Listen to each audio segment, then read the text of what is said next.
More overreactions time. I'm going to start with Bruno Fernandes, who will be a top 5 Premier League player. Does this mean what, all time? To be honest with you, what does that mean? I don't know. That could be the most generic thing I've ever seen in my life. Let's say this season he'll be one of the top 5 Premier League players. Well, let's look at the other players. Mane, Henderson, Van Dijk, Alisson, Salah, Firmino, De Bruyne, Aguero. I mean, look, yes, that's an overreaction because let's be honest, he's a very good player and we saw that and we are seeing it. But there's a little thing in here, in this shot, there's a little thing in here as a giveaway. There's a yellow strip there and that spells out Watford. Hold it. Watford are in the relegation zone. So, let's just calm down. When he gets better players around him, he will be a very good player. Will he be in the top 5 Premier League player? Hey, that's a debate anybody could have, who's in the top 5. So I think that's a bit of an overreaction. OK. Dominic Calvert-Lewin deserves an England call-up. He scored again at the weekend. Do you know what? Sometimes I look at him and think, God, dear. And then other times I look and think, wow, something there to get. You know, I think at the end of the day, if he keeps playing, and the one thing that I was really impressed with his pace, stretching in behind, and I think he's done a decent job. He missed a couple of chances in the game in the second half. I think Louise put him off, a couple of balls in from Richarlison. But I think in terms of giving an England manager something different, if Harry Kane's not fit, and we don't know that, Jamie Vardy's retired, Marcus Rashford's still injured, so there's a lot of scenarios where he could potentially get a call-up, right? Now, 3-4 months ago, I think it was it's not going to happen. But the landscape has changed a little bit around the front line for England. And so if it continues to do that, he's got a half a chance, I would say. Cool. Because Ancelotti likes him, running in behind. And I think that's what he is. He's not the most subtle of players, but he's doing a very good job running in behind and stretching defenders. And I don't think it's an overreaction to suggest he might actually get some game time for England at some point. Not seemingly a natural finisher of simple chances, no. But at the same time, he's got an awful number of goals, an awful lot, 17 this year in the Premier League, which is astounding. It is astounding, and you're right. I think when he doesn't have to think too much about it. Yeah. And the other side of the coin as well is, and talking about options for England, he's brilliant in the air. He's quick and he's really good in the air as well. So I wouldn't rule that out. I don't think it's an overreaction to say he may be in the thinking of Gareth Southgate. Offers something different, as you said. Yeah. Hold up play is very good. Aubameyang winning the Golden Boot. Got a couple of goals at the weekend in that game against Calvert-Lewin. This is definitely not an overreaction because he is Arsenal's best player by far. He's getting those goals in the main, playing from the left-hand side. So it's not as if he's hanging around, you know, the edge of the box waiting for people to create for him.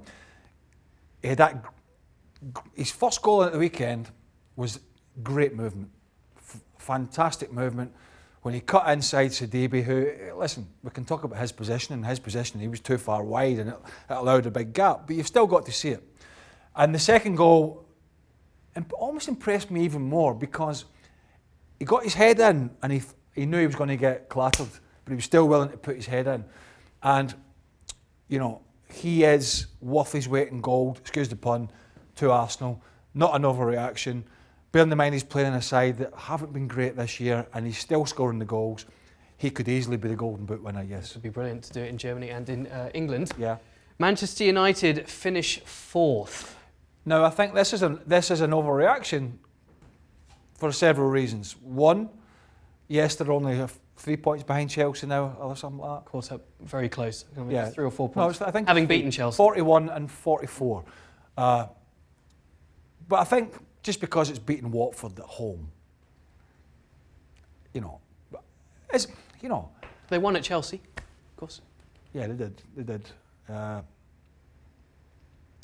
trying to think. Is it an overreaction to think they'll finish 4th? Probably not. But I don't know.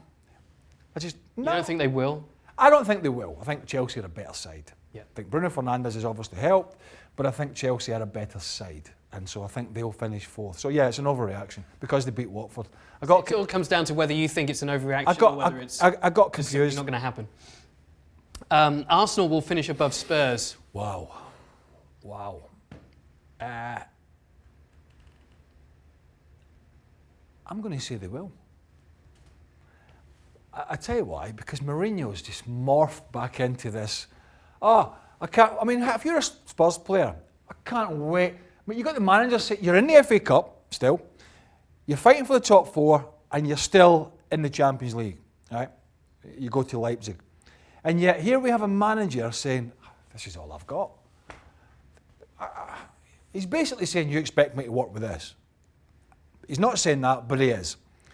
Oh, I haven't got a striker. Well, the players are tired. I mean, it's continuous. So the negative vibes are there. But do you think privately he's striking a very different tune with those players in the dressing room, and maybe even letting them in and saying, "Look, I'm going to play it like this" to the media, but you guys can do this? Well, yeah, but players will still be going, yeah, but he's still hammering this to the media. So you'll still be saying, listen, I don't have to be saying that. So, they haven't played great.